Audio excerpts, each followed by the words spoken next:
ก่อนนะครับเดี๋ยวจะนำชมแล้วนะครับเชิญนะครับด้านในเลยนะครับ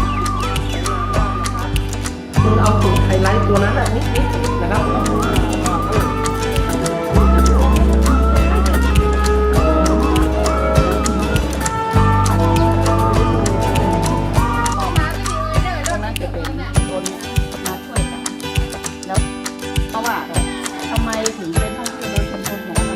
บ้านหนาวมากเลยเขาบอกเกียนเพราะว่าบ้านจอมเฮาสวนเฮาแต่ว่าทุกอย่างมันเหมาะสำหรับใส่ดอกไม้มันเป็นเงินต้นเมียหรือเปล่า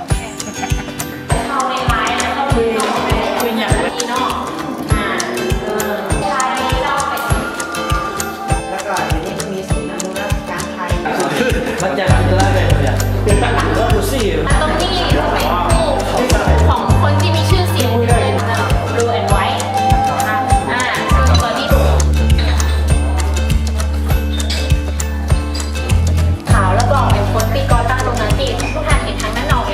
จะยีเลยเราก็คือดิฉันสั่งเป็นเทคนิคที่ทำสมบูรณ์เนาะเดี๋ยวจะมีตัวไงอยู่ตรงนั้นไหนดิบๆเนาะนี่เขาใจง่ายเราของง่ายกันปลาคอมออกมันเกิดออกมาก่อนเอาขาแล้วก็เป็นที่วัดอันนี้เราให้ไปถึงความสวยงามของที่แล้วก็คือถ้าตามภูมิเรามันจะเทดินตัวนี้เรา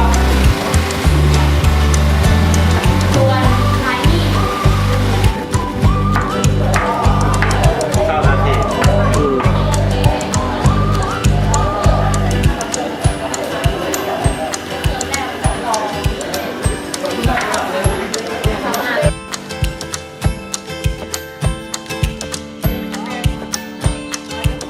แล้วก็ใจน้ำมันแล้วเขาก็ไปกู้ในตีเขาไปต้อยเขาจะได้ถูกจ้างเอาอันนี้โคตรกระมาแอลพอประมาณคือในการทำท่องเที่ยว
แรงนะครับพวกดูดำน้ำครับครับใช่ครับการต่อแล้วก็บางชาติบางรายก็หลังจากที่ท่านถ่ายรูปแล้วนะครับผมจะนำคณะเข้าไปถ้วยขาวและดาวของถ้วยก็บอกดาว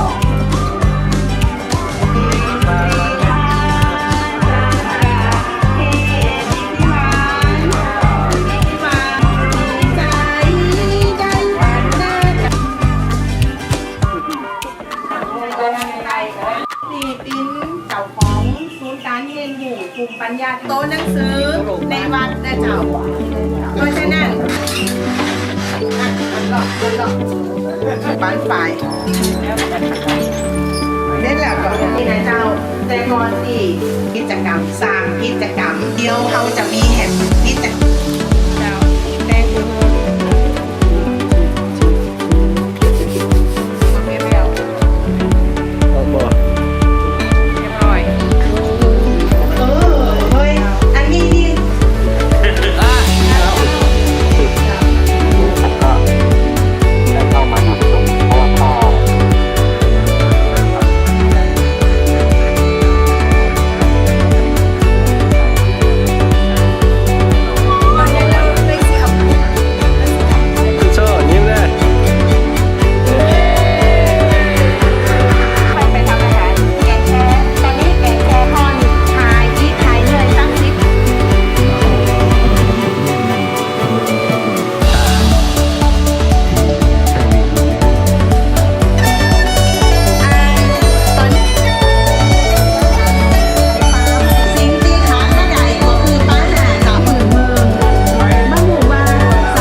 น้ำสดมือ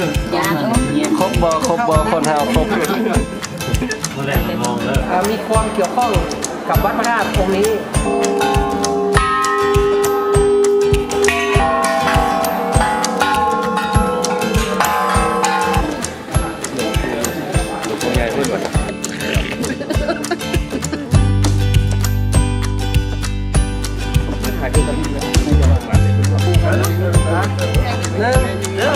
ตรงนี้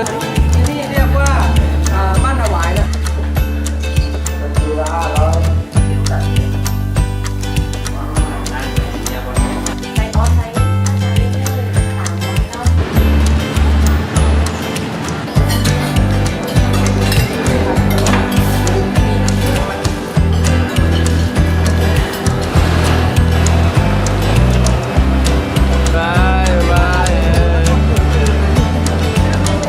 ได้มาเขียนใหม่เจ้า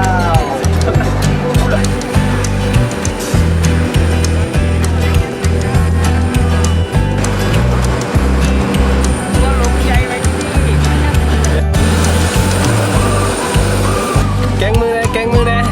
บทไทยฮูบได้ไทยวิดีโอ